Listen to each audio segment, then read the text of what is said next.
مسلمان اور نماز میں سستی، یہ دو باتیں کبھی جمع نہیں ہو سکتی۔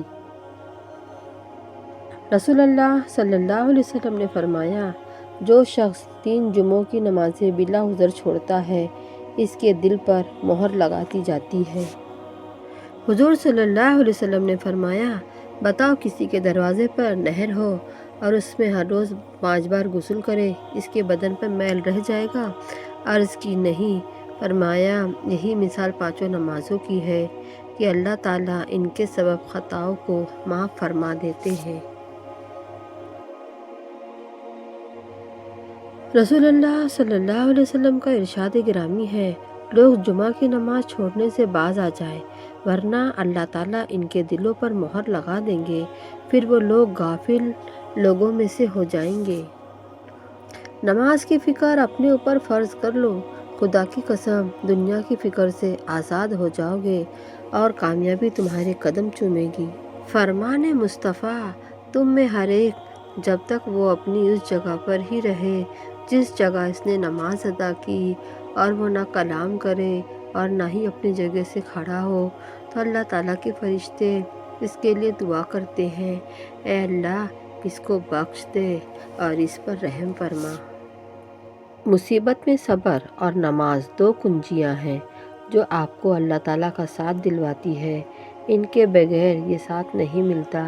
اس سے کوئی مصیبت آئے تو نماز میں زیادہ توجہ اور لگن ہونا چاہیے۔ مصیبت میں خاموشی کے ساتھ اللہ کی رضا پر راضی ہو کر جو کچھ موجود ہے اس پر شکر کرنا اور اللہ سے آگے اچھی امید رکھنا صحیح معنی میں صبر ہے۔ تہجد کے وقت اگر آنکھ کھلے تو سمجھ لو کہ بلاوا آسمان سے آیا ہے۔ نماز اوابین کی فضیلت۔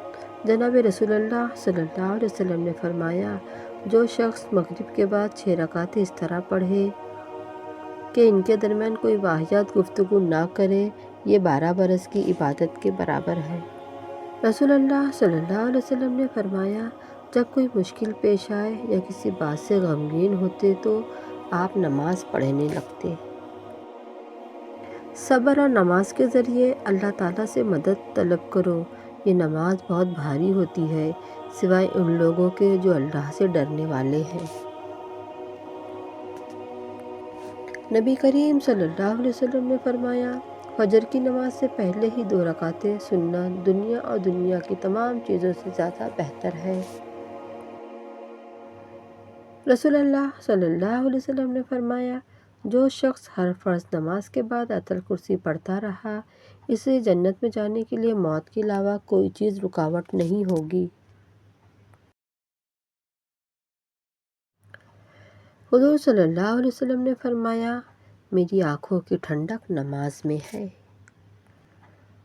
حضرت ابوبکر صدیق رضی اللہ عنہ فرمایا، جب نماز کا وقت آ جاتا تو آپ فرمایا کرتے تھے، اے آدم کی اولاد اٹھو اور اس آگ کو بجھا ڈالو جسے تم نے خود جلا رکھا ہے۔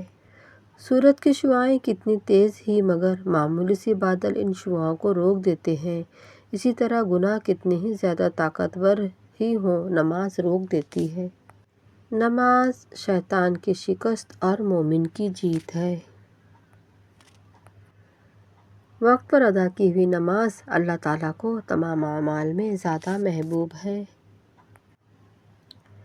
نماز وہ واحد حکم ہے جسے اللہ نے آسمان سے وحی کے ذریعے نہیں اتارا بلکہ اپنے محبوب حضرت محمد صلی اللہ علیہ وسلم کو آسمان پر بلا کر تحفے میں دیا۔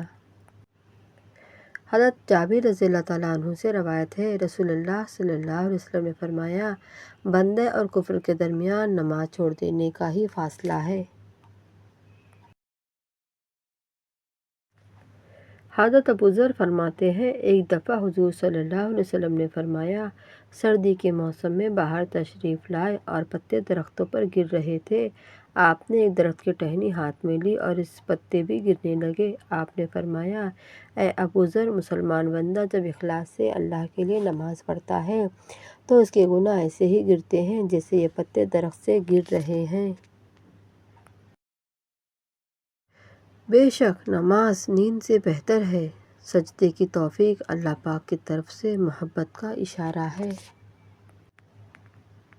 جب تم نماز نہیں پڑھتے تو یہ مت سوچو کہ وقت نہیں ملا، بلکہ یہ سوچو کہ تم سے ایسی کون سی خطا ہوئی کہ اللہ نے تمہیں اپنے سامنے کھڑا کرنا پسند نہیں کیا۔